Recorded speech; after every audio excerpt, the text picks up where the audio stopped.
राकेश भैया मिल जाते बस हो गया। भैया जयराम जी की। जयराम जी भैया आओ जीवन में बैठो। जी भैया। क्या हुआ जीवन भैया, बड़े परेशान दिख रहे हो आज तो। भैया बड़ी परेशानी, हमारे टमाटर में कुछ समझे में नहीं आ रहा हो हमें। नहीं, पत्तियां मुड़ रही हैं और जो पत्तियों को कलर है वो भी बिगड़ रहा है, नीली नीली सी दिख रही हैं पत्तियां। हमने सब कछु दवा डाला मगर कोई असर नहीं है उनको।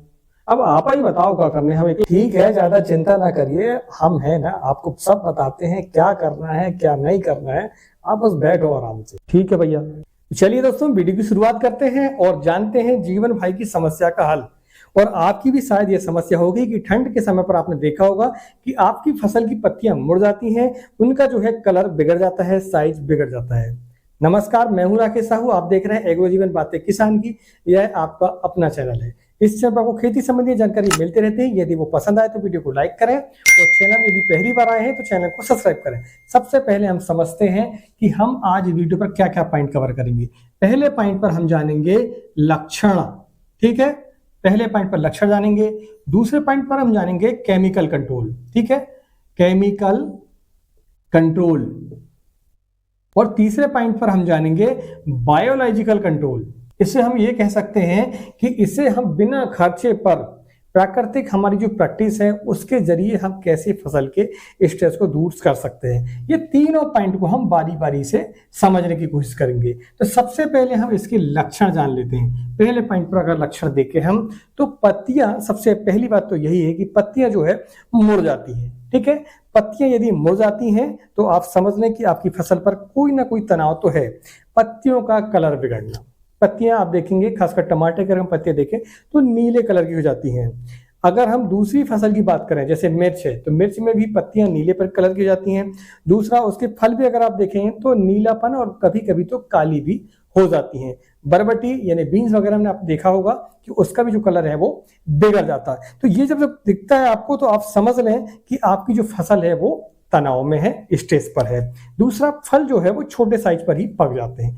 तीसरा, एक तो फूल आपके कम आएंगे और जो पौधा है वो तनाव में रहने के कारण उतनी ग्रोथ नहीं लेगा जितनी उसे लेनी चाहिए। तो ये जो लक्षण आपको हमने बताए हैं ये सारे लक्षण हैं तनाव के, स्ट्रेस के, और ये खासकर ठंड के समय पर हमें देखने को मिलता है। हालांकि गर्मियों पर भी ये तनाव आता है ज्यादा धूप के कारण, लेकिन अभी जो तनाव आ रहा है इस समय पर वो आ रहा है ठंड के कारण।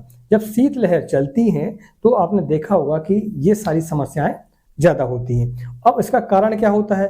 कारण दोस्तों ये होता है कि जब सर्द हवाएं ज्यादा चलती है तो जैसे हम अपने आप को ऐसा समेट लेते हैं ना, ठंड जब ज्यादा होती है तो इसी तरीके से पत्तियां यानी पौधे जो है वो अपने आप को समेटते हैं और उनके जो सेल है उनको वो सोकेटते हैं ताकि जो ठंड है, जो सर्द हवा है वो उनको ज्यादा प्रभावित ना करें, ठीक है। और ठंड के कारण ये सारी चीजें होती हैं। ब्लैकपन की जहां तक हम बात करें तो वह ठंड का ही असर होता है। अब अगर हम इसके उपचार के बारे में बात करें, अगर आपने ये समझ लिया कि आपके लक्षण क्या है तो आप इसको जो ट्रीटमेंट इसका है वो बड़े आसानी से कर पाएंगे। कुछ उपाय किए थे कि जीवन भैया दवाई तो हमने बहुत डाली, जो कछु दुकानदार ने कहो हमने सब डाल दो, ड्रिप में भी छोड़ दो, स्प्रे भी कर दो, मगर कछु रिजल्ट ही नहीं आए। ओके, अब हम बात करते हैं इसके केमिकल कंट्रोल को। तो केमिकल कंट्रोल की हम बात करें तो केमिकल कंट्रोल में सीधी सी बात है कि जब ठंड ज्यादा हो रही है तो आपको इसे गर्मी देनी होगी, ठीक है। गर्मी देनी होगी तो गर्मी देने के लिए सबसे अच्छा जो प्रोडक्ट है वो है हमारा सल्फर। अब सल्फर भी दो प्रकार के आते हैं, ठीक है। सल्फर कितने प्रकार के आते हैं? दो प्रकार के। पहला होता है हमारा पाउडर और दूसरा होता है हमारा लिक्विड, ठीक है। ये दो प्रकार के सल्फर हमें मार्केट पर मिलते हैं। परसेंटेज भी इनका अलग अलग होता है, आप देख लें कौन सी कंपनी का आपको लेना है। तो सल्फर का उपयोग हम अगर कम करते हैं तो आपने देखा होगा आपकी जो फसल है उस पर गर्मी मिलती है। तो सल्फर को आप दो तरीके से दे सकते हैं। पहले एक तो जमीन पर दे सकते हैं। जमीन पर देते कैसे हैं? जमीन पर यदि आपने ड्रिप लगाई हुई है तो आप ड्रिप के माध्यम से सल्फर को दे सकते हैं, लिक्विड भी और पाउडर फॉर्म वाले को भी। ध्यान रखें आपको सिर्फ सिंगल चलाना है इसको, ठीक है। दूसरा, आप इसको स्प्रे में भी दे सकते हैं। स्प्रे में आप पाउडर वाले को भी दे सकते हैं और लिक्विड वाले को भी दे सकते हैं। ध्यान रखने वाली बात यह है कि यदि आपकी फसल पर फ्लावर ज्यादा हो तो आपको पाउडर वाले को अवॉइड करना है, आपको लिक्विड वाले का स्प्रे करना है, तो आप देखेंगे आपकी जो फसल है वह इस तनाव से दूर हो जाती है और आपकी जो फसल है वो सही, उसके जो फल है वो मैच्योरिटी आती है, फलों पर चमक भी आती है। ये सारी चीजें आपकी फसल पर देखने को मिलेगी। सल्फर के अलावा भी आप सीवीड का इस्तेमाल कर सकते हैं। सीवीड समुद्री शैवाल, समुद्र के अंदर जो वनस्पति होती हैं उसका अर्क निकालकर सीवीड को बनाया जाता है। सीवीड कई कंपनी का आता है, जैसे बायोवीटा है, इफ्को का सागारिका है, ये सारे सीवीड हैं। इनका इस्तेमाल आप स्प्रे के रूप से भी कर सकते हैं और दूसरा आप इसे ड्रिप में भी चला सकते हैं, लेकिन मैं सजेस्ट करूंगा कि इनको आप स्प्रे ही करें तो ज्यादा उसके रिजल्ट आपको कम खर्चे पर मिलते हैं।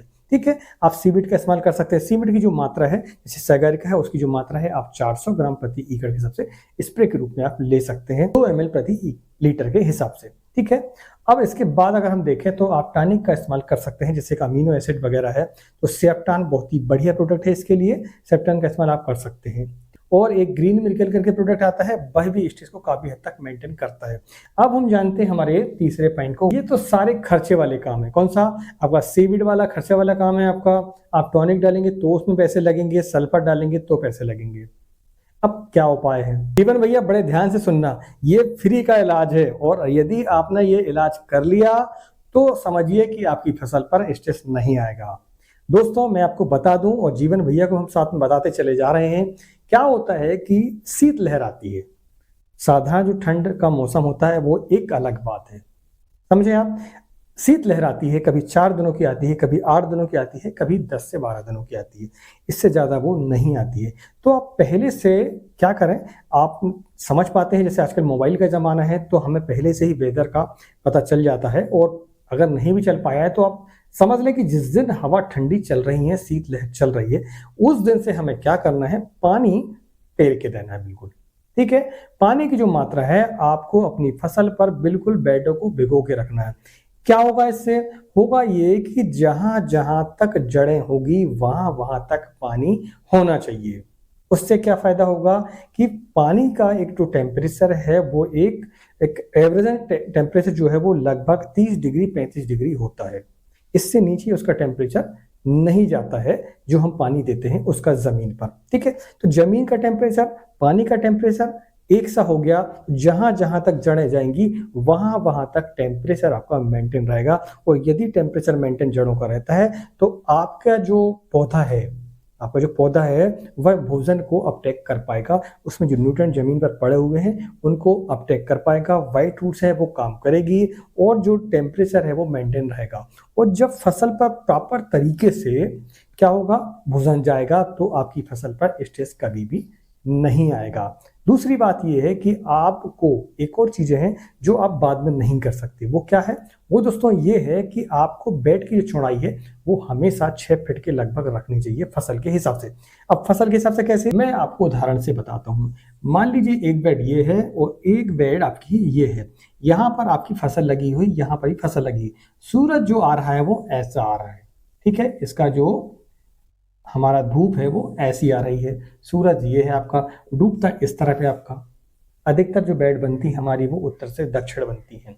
सब्जियों की खासकर हम बात करें तो उत्तर से दक्षिण हमारी बनती है बेड। ठीक है, ये उत्तर हो गया और ये हमारा हो गया दक्षिण। ठीक है, तो इधर से सूरज निकला तो क्या होगा कि ये बेड जो है इसकी हाइट जितनी ज्यादा रहेगी, बेड का मतलब ये है इसकी फसल की हाइट जो है जितनी ज्यादा रहेगी तो यहाँ से जो सूरज की रोशनी है वो यहाँ पर काम आती है। ऐसा ही इस तरफ सूरज जाता है तो इसकी जो रोशनी है वो यहाँ तक नहीं आ पाती यदि बेड पर जो फसल लगी हुई है उसकी हाइट ज्यादा है तो। ठीक है, अगर बेड में जो फसल लगी उसकी हाइट कम है तो आपका जो टेम्परेचर है वो मेंटेन रहेगा, धूप क्योंकि प्रॉपर उस पर आती रहेगी। वैसे भी ठंड के समय पर छोटे दिन होते हैं, छोटे दिन होने के कारण धूप कम समय के लिए पौधे को मिल पाती हो। जैसा कि आप जानते हैं कि पौधा अपना जो भोजन है वो प्रकाश संश्लेषण क्रिया यानी कि धूप के माध्यम से बनाता है वो, तो आपको धूप की व्यवस्था करके रखनी पड़ेगी। वो व्यवस्था कैसे करेंगे? आप इस डिस्टेंस को कम से कम 6 फीट आपको रखना होगा। कौन सी फसल के लिए? जैसे मिर्च है, टमाटर है, बैगन है या बेलवर्गीय फसल। बेलवर्गीय फसलों में तो 8 फीट भी आप रख लेते हैं तो आपको और ही ज्यादा फायदा होगा। अब आप कहेंगे कि जब हमारे बेड की चौड़ाई ज्यादा हो जाएगी तो हमें उत्पादन कम मिलेगा। नहीं, ऐसा कुछ भी नहीं है। पौधे से जो उत्पादन आपका मिलना है वो आपका बढ़ेगा, घटेगा बिल्कुल भी नहीं। जीवन भैया आप बताएं आपको यह वीडियो कैसा लगा। जानकारी तो बहुत ही बढ़िया लगी हमें, और जब बात अगर हमें पहले पता होती तो शायद हम आज परेशान ना होते। और सब किसान भाई समझ लें जब बात है कि यदि वे पानी समय से दें तो फसल में ठंड के समय में स्ट्रेस आने को नहीं। यदि शीतलहर चालू होने वाली है और आप अपनी फसल पर पर्याप्त पानी देंगे तो आप यकीन मानिए आपकी फसल पर स्ट्रेस नहीं आएगा, और आप जो आज समस्या लेकर मेरे पास आए हैं वो समस्या लेकर आपको दोबारा नहीं आना पड़ेगा। उम्मीद करता हूं कि आपको ये जानकारी पसंद आई होगी। अगर पसंद आई हो तो सभी किसान भाइयों को कहें कि वीडियो को लाइक करें और चैनल को सब्सक्राइब करें। जो भी किसान भाई जो वीडियो को देख रहे हो तो वीडियो को लाइक करो और चैनल के सब्सक्राइब भी करो, ताकि जब भी भैया वीडियो डालें कोई भी समस्या के बारे में तो वो वीडियो आपके मिल सके। और सब किसान भाई आपके जो भी परिचित में हो तो इन किसान भाइयों के जब वीडियो के शेयर भी करो, ताकि वे भी एक फायदा ले। चलिए मिलते हैं अगली वीडियो में, तब तक नमस्कार, जय हिंद, जय किसान, जय जवान।